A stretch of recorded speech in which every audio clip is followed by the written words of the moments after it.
Welcome, Araedon and I'd, to another episode of Warcraft with Araedon, Episode 4, to Krom'gar Fortress. Let's get questing. So last episode we finished killing all these night elves, and so let's head back to the fold and turn in the quest to Sorbaz.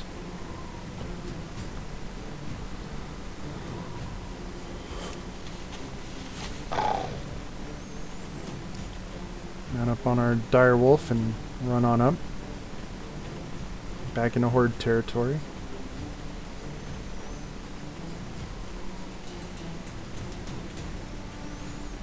Remember, we're uploading every Monday, Wednesday, and Friday, so stay tuned. Every now and then I'll upload a surprise episode. Strength and honor. Thrall. That there, it didn't do a accept and automatically, but it's good enough. So he's going to send us off to Krom'gar Fortress, so let's mount our direwolf again and head on down there. If you stick to the paths, more than likely you'll avoid enemies. It's not always the case, but 90% of the time.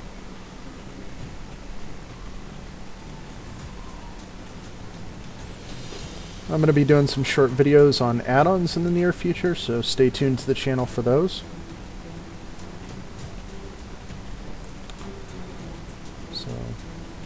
Regardless, however I feel about Activision running Blizzard into the ground, World of Warcraft is still the king of the MMOs at the moment, so I will keep playing until it's no longer entertaining. When that happens, I'll be sure to let you guys know. So let's cross the bridge here over Black Wolf River.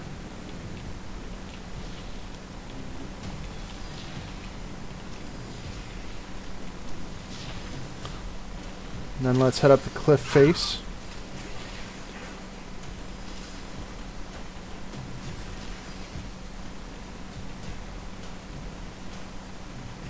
Okay.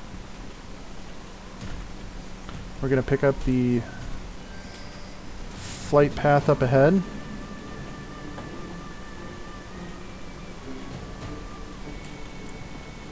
From Cormal the Swift, right here.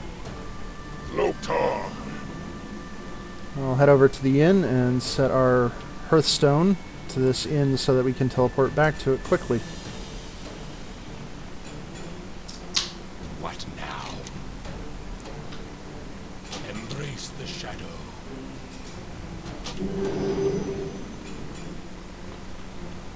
Okay, now let's do some quick turn-ins here. Mag'har.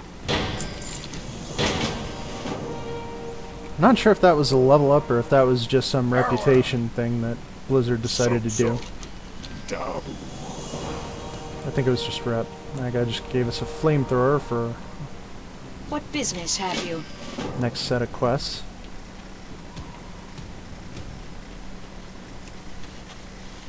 I'm gonna mount up. I really don't like subtlety, so I think I'm gonna switch back to switch to assassination. If we take a look at the map here, Loktar. we can see that all the flight paths back to Orgrimmar are active, so we can fly directly to Orgrimmar now if we need to. Skip out all those baddies, and a lot easier to get back to the home city. For the Horde. We can just use whatever inn, any place that gives us a rested status, to change out our specialty.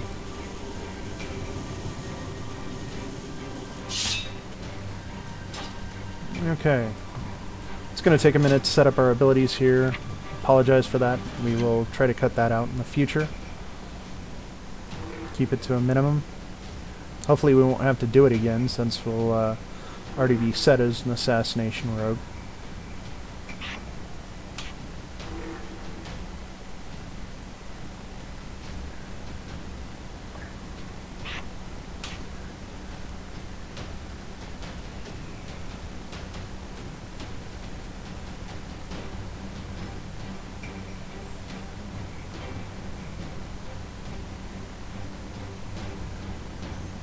Just pick out all of our combat abilities and put them down on our tooltip so that we can see what their cooldowns are.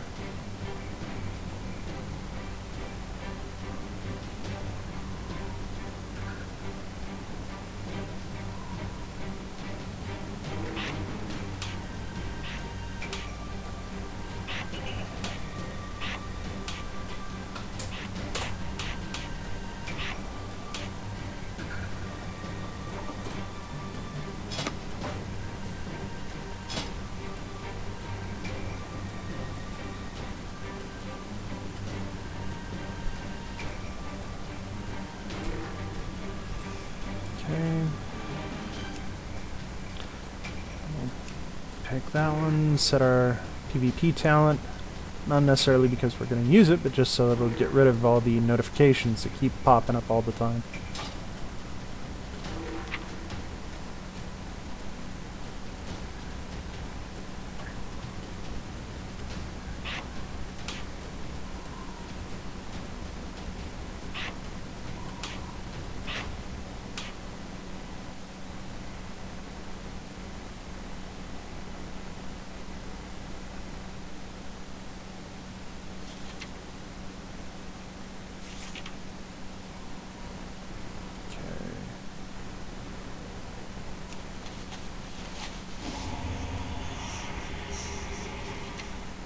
Stealth.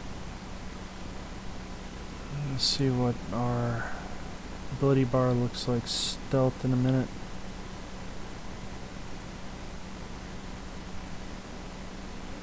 I think we got everything. No, maybe not.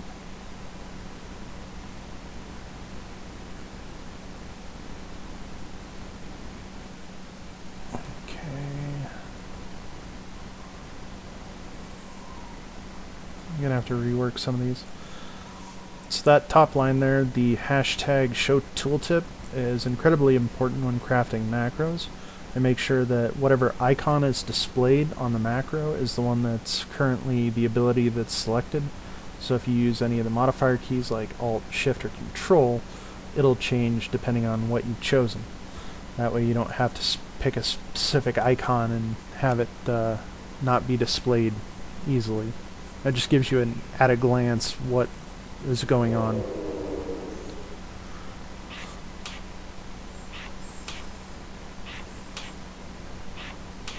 The primary meat and potatoes of any macro is going to be the /cast command. And you follow that with a series of different commands, and you can achieve a number of different effects. Typically, you use it for a single effect, but if you use a modifier key like mod Shift or mod Alt, you can assign multiple different abilities to that one key, and you just have to use that modifier key to activate the ability. So you can have up to 4 abilities on one with that. There's a couple variations. There's the cast sequence command, which you set a number of different abilities separated by commas that it activates in a chain. And typically at the end of that chain it resets and repeats that chain over and over. Past few expansions there have been some issues with the cast sequence. If you hit the button too fast, sometimes it won't register and it won't move on to the next ability. So you got to be kind of careful using cast sequence. It seems to be a little bit better now, but I'm not 100% on that. Then there's cast random, same thing, but it casts randomly from the list of abilities that you give it. So it's good for, saying, picking from 6 different bobbers to use when you're fishing. It'll just randomly pick one and use it. There's a bunch of different commands that you can use in macros, but these are some of the big ones. So let's mount back up. Let's head down the other direction. Down these switchbacks. On a mission, murder and arson. All in the day for a horde orc. Especially a rogue. So let's go create some havoc and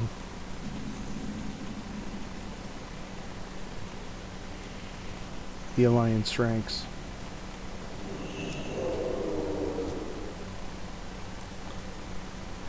Let's pick his pockets, see what he's got.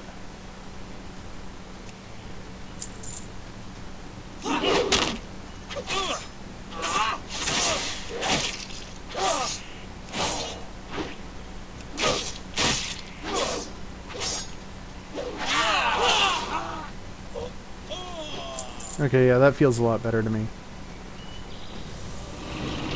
Now, the WoW Pro add-on does provide you for with a couple of shortcut hotkeys for that. The Control-Shift-T T will target whatever it's supposed to target, and Control-Shift-I will use the item that it's telling you to use. The other thing you can do is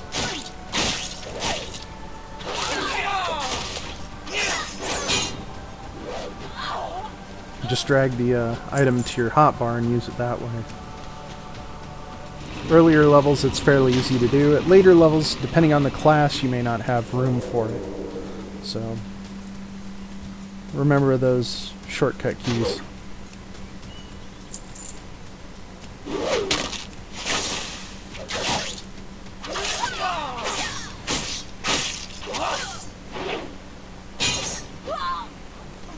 There's some Mountie back there. Okay, and you saw me through the tent. I am out of range. I'm assuming you just tried to be sneaky and surprise attack me.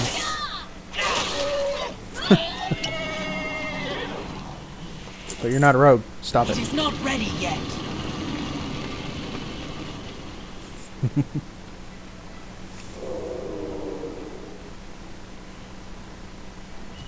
Sneaky, sneaky.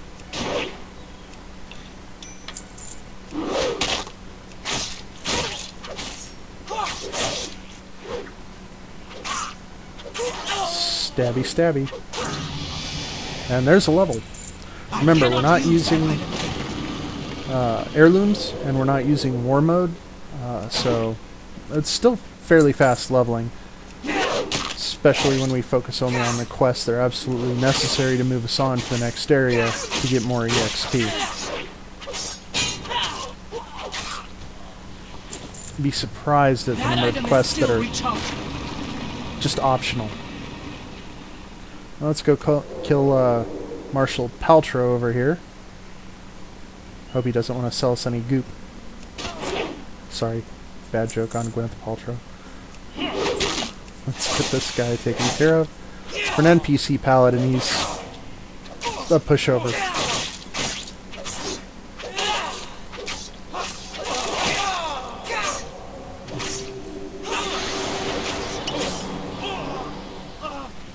Alright, we got him. It is not ready yet. Huh. Apparently his tent's made out of asbestos. I wonder if he got the warnings.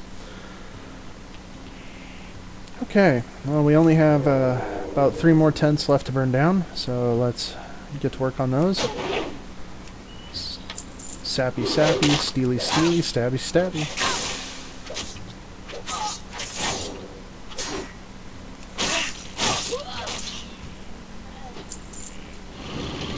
And Bernie Bernie.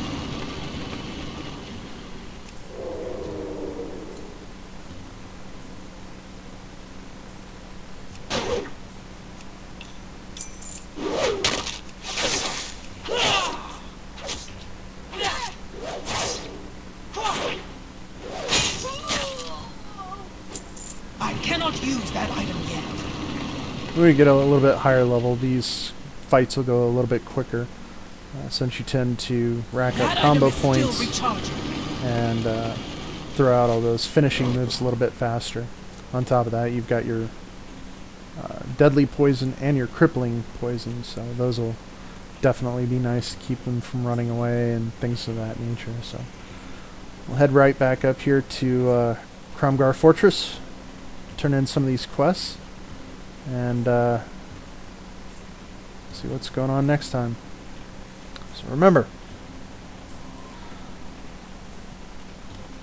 going to be releasing a number of videos, always Monday, Wednesday, and Friday, so if you enjoy the series, don't forget to subscribe and click that like button. It really helps the channel out. Also click on the bell-shaped notification icon so you don't miss an episode, and let me know what you'd like to see more of or any questions you have in the comments below. And also, don't forget to check out my other series.